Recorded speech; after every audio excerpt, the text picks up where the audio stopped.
Assalamualaikum warahmatullahi wabarakatuh. Sebelumnya, perkenalkan kami dari kelompok 8. Di sini kami ingin menjelaskan materi yang diambil dari mata kuliah bahasa Inggris dengan judul materi tentang auxiliary verb atau kata kerja bantu. Baik, langsung saja kita bahas pengertian auxiliary verb. Auxiliary verb adalah kata kerja bantu yang terletak sebelum kata kerja utama atau main verb. Nah, dalam sebuah kalimat, yaitu untuk memodifikasi makna dari kata kerja tersebut.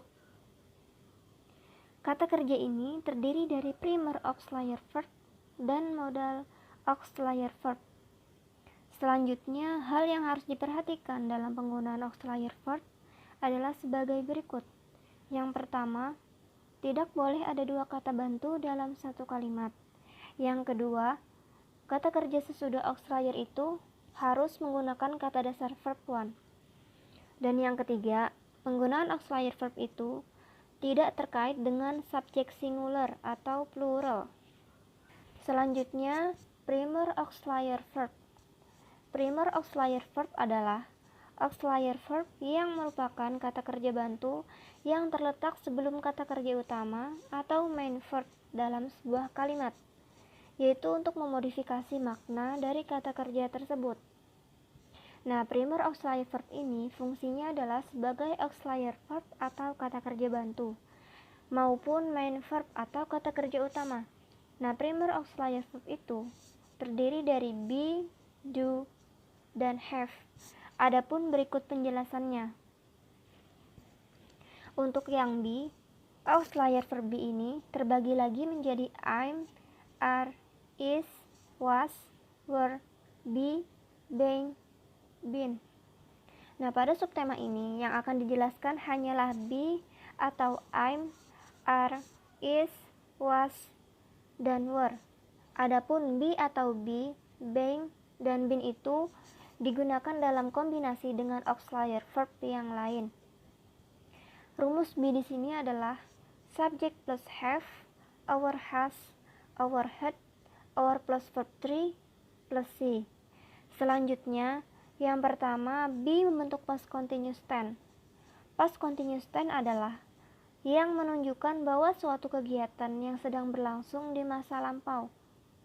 Nah, jadi kegiatan itu berlangsung pada masa lampau. Yang kedua, be membentuk present continuous tense.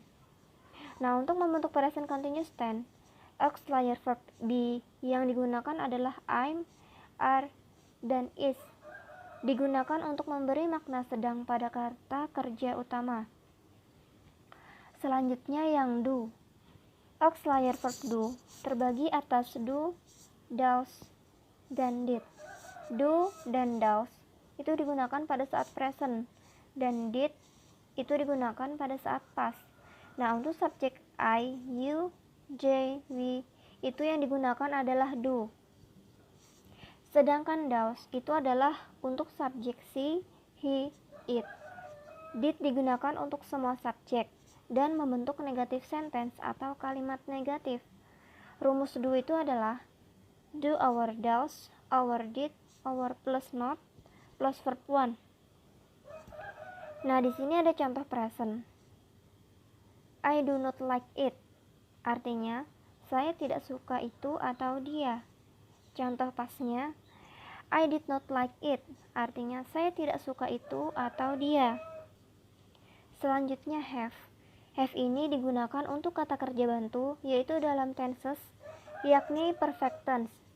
Have juga digunakan untuk subjek I, you, they, we. Dan have berubah menjadi has jika subjek yang digunakan adalah he, she, dan it. Nah, dalam bentuk pasnya, have akan berubah menjadi had. Had ini digunakan untuk semua subjek.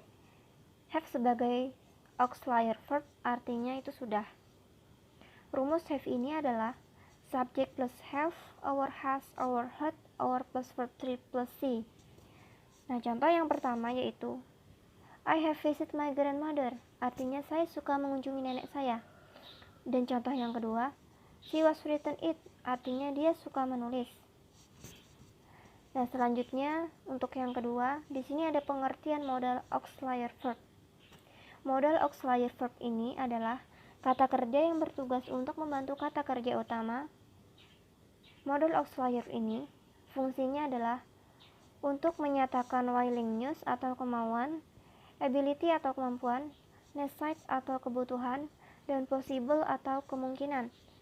Nah, kata kerja bantu tersebut diantaranya can, could, might, will, would, shall, would, must, dan ought to. Melanjut dari penjelasan yang pertama tadi, selanjutnya yaitu penjelasan tentang can. Nah, can memiliki arti dapat atau bisa dan digunakan untuk menyatakan ability atau kemampuan. Contohnya, they can finish their job today. I can open the window. Nah, dapat pula digunakan ketika meminta izin atau permission. Can I sit beside you? Can I get my English book? Lalu bisa juga menyatakan kemungkinan. Contohnya, you can be sick. I saw broken bridge. He can come late. Yang berikutnya itu could. Could memiliki arti yang sama dengan can dengan fungsinya. Akan tetapi, could menunjukkan kemampuan di masa lampau. Nah, contohnya yaitu adalah they could answer the question. I couldn't open this book. Bisa juga digunakan untuk permintaan dengan sopan. Contohnya itu, could you help me now? Could you give me money? Atau bisa juga untuk kemungkinan. Contohnya, you could be a winner. Today you could be sunny. Nah, yang berikutnya itu shall. Memiliki arti akan dalam bentuk future tense. Contohnya, we shall go to Bandung next week. You shall come to my house. Bisa juga menunjukkan penawaran atau bantuan. Contohnya, shall I help you? Shall I accompany you? Bisa juga untuk menunjukkan sebuah janji. Ya, contohnya, I shall meet you tomorrow. You shall give me new book. Atau untuk memberikan usulan atau gunakan shall I. Bagaimana kalau saya? Atau shall we? Bagaimana kalau kita? Contohnya, shall I ask your money? Shall we cut these trees? What shall I wear? What time shall we meet? Berikutnya itu shall. Shall merupakan bentuk lampau dari shall, memiliki makna anjuran, artinya sebaiknya. Contohnya, you are tired, you should take a rest. You are sick, you should go to the hospital soon. Menggambarkan keharusan. Dalam hal ini, should sama artinya dengan ought to. Contohnya, it's raining. You should bring an umbrella. The road is slippery. You should be carefully.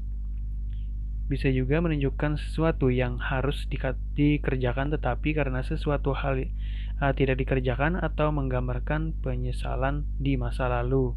Contohnya, I should have come early before it happened. They should have helped their sister.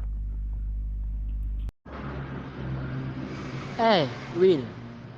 Will memiliki makna akan dalam bentuk future simple tense. Will juga menggambarkan permintaan dengan sopan atau menawarkan. Contohnya, will you give this book to her? Contohnya lagi, will you go shopping with me? Selanjutnya F, would. Would merupakan bentuk lampau dari will yang berarti akan. Contohnya, she know that's a word we have here. Contohnya lagi, If a cat or would flee around the world. Would juga merupakan suatu permohonan atau permintaan yang sopan. Contohnya, would you move a bit please? Would juga jika digabung dengan kata like memiliki makna keinginan. Contohnya, I would like to tell you something. Contohnya lagi, would you like to receive my love? Would jika digabung dengan kata rather menunjukkan arti lebih suka, prefer. Contohnya, I would rather be a waiter than a teacher. Contohnya lagi, I would rather have read than played in the yard. Selanjutnya, G. My. My adalah kata kerja bantu yang memiliki makna boleh atau mungkin, juga mengungkapkan permohonan izin. Contohnya, may I wash my hand? Contohnya lagi, may I shake something? May juga mengungkapkan permohonan atau harapan. Contohnya, may Allah always bless you. Contohnya lagi, may He come taufik may off. Selanjutnya, H. Make. Make merupakan bentuk lampau, past tense dari may. Namun, dalam kalimat pemakaiannya dapat digunakan untuk mengungkapkan masa kini atau masa yang akan datang.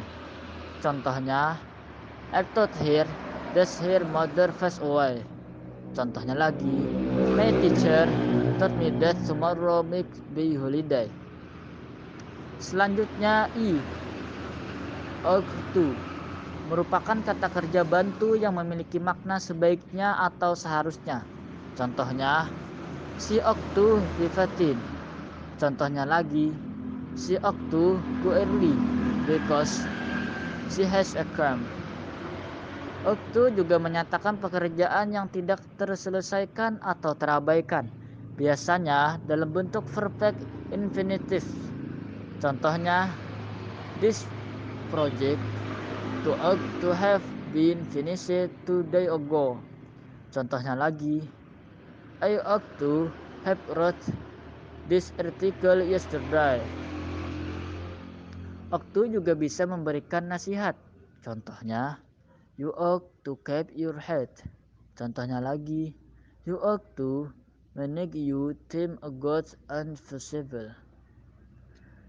J. Must. Must juga bisa untuk menentukan keharusan atau mesti. Contohnya, you must start early because we will go have dinner later. Contohnya lagi, tomorrow will be calm. You must study now. Must dalam kalimat menyangkal atau negatif dan membuat jawaban dari kalimat tanya selalu digunakan need not atau need, bukan must not.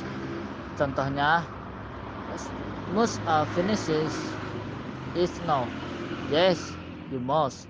Atau yes, you need. Contohnya lagi, must he wear the hat? No, she need.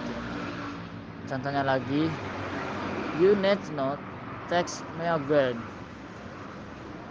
Must not juga menunjukkan larangan. Contohnya, you must not climb the mountain because it is ecology. Contohnya lagi, you must not go alone. Lanjutan, must sama dengan have to dalam kurung she, he, has, and to berarti harus. Contohnya, you have respect your parent. Contohnya lagi, we have to pay your debt. Must tidak mempunyai bentuk past tense. Bentuk lampaunya menggunakan had to dan bentuk samanya itu semua objek. Contohnya, I had to wait for her yesterday. Contohnya lagi, sorry, I came late. I had to keep my sister this morning. Sekian, thank you.